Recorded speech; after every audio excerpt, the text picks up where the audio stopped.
Hey, this is Louise Official brings you another amazing stories from the past. The story of Lapu-Lapu, the legendary Filipino hero. Lapu-Lapu is widely celebrated as the first Filipino hero, famously vanquishing Portuguese conquistador Ferdinand Magellan and his army in their attempt to colonize Mactan Island. In honor of his triumph, Lapu-Lapu's monument stands tall in the island of Mactan today, symbolizing the country's first successful resistance to Spanish colonization. Apart from successfully defying foreign invaders, little is known about the man and legend that is Lapu-Lapu. Citing scholarly research and historical accounts, Culture Trip aims to paint a picture of this Philippine hero and the events that shaped the future of the nation. Lapu-Lapu, chief and warrior of Mactan.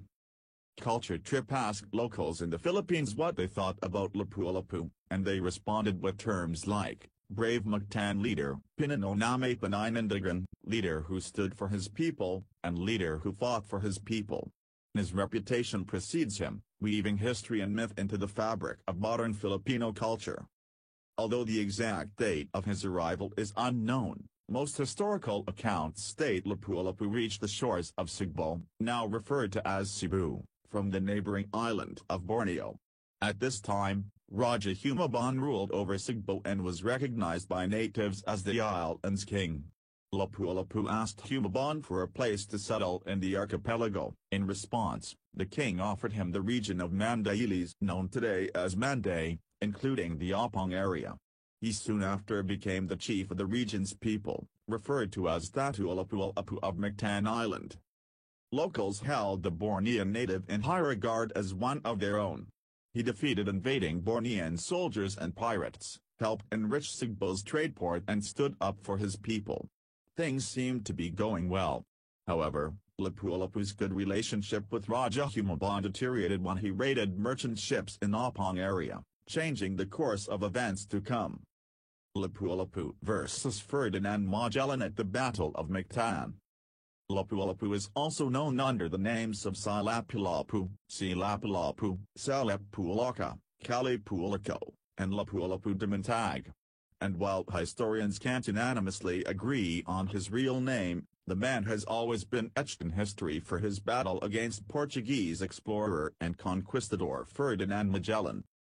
In 1521, Ferdinand Magellan unintentionally stumbled upon Humhan Island, known today as Samar, while he was en route to Indonesia's Spice Islands.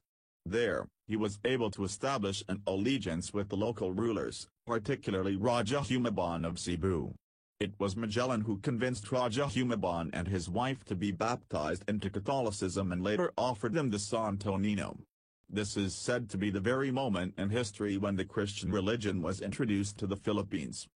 Recognizing the warm hospitality of Humabon towards them, Magellan then sought to introduce Catholicism to nearby islands like Mactan.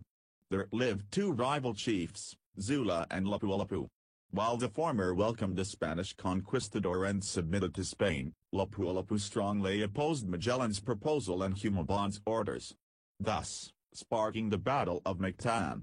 According to the Dinad Chronicles, oral chronicles from Raja Tipos of Cebu, it was Humabon himself who provoked the Spaniards into fighting against Lapu-Lapu and his army. Italian scholar Antonio Pigafetta traveled with Magellan during his voyage, keeping a journal to record events and collect data on local inhabitants. According to his accounts, during the Battle of Mactan, Magellan and 50 of his troop members were up against Lapu-Lapu and his 1,500 warriors.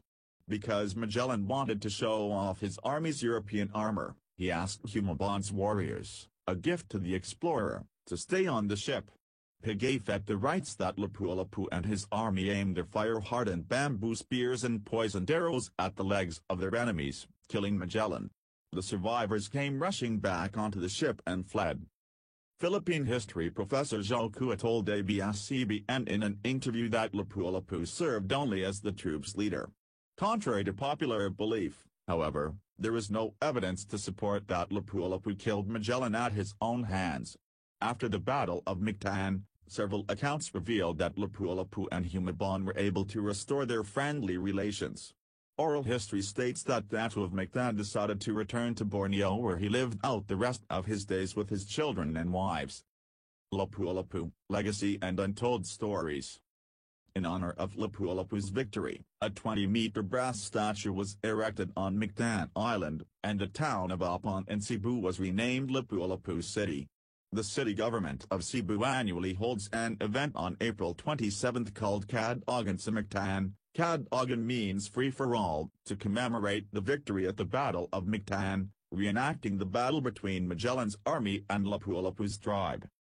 While Lapu-Lapu's story is widely known among Filipinos, there still lies uncertainties about his identity and what really transpired during the Battle of Mactan. For instance, no one really knows what he looks like. As for Pigafetta, Cebuano historian Emilia Pascual revealed in a documentary that it's likely the Italian scholar never really left the ship to witness the famous battle and recall the exact events that happened. Though the precise details of history are muddled, Lapu-Lapu stands to this day as a symbol for independence in the Philippines. Even after the centuries of violence and colonization that followed, locals proudly honor the man who rallied them in a fight for control of their own destiny. Subscribe to my channel or else I will kick your beautiful ass. This is Lois Official. Ha-oo-er-ee-it.